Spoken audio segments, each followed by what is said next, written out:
Ak práve teraz vidíš 11.11, nie je to náhoda. Je to božské znamenie určené len pre teba.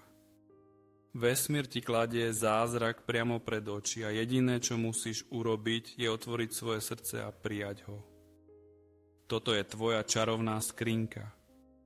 Vnútri sú požehnania, v ktoré si dúfal, láska, ktorú si túžil cítiť, hojnosť, za ktorú si sa modlil a prelom, ktorý si zaslúžiš.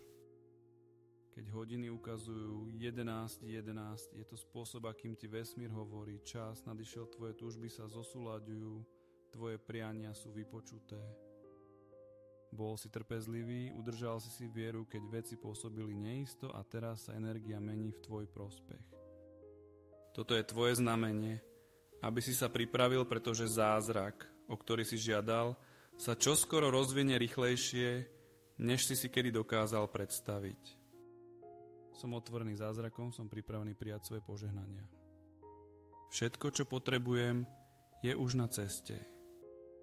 Ak ťa táto správa nachádza práve teraz, nenechaj ju len tak odísť. Do komentárov napíš, prijímam svoj zázrak a sleduj, čo sa stane ďalej. Vesmír prehovoril.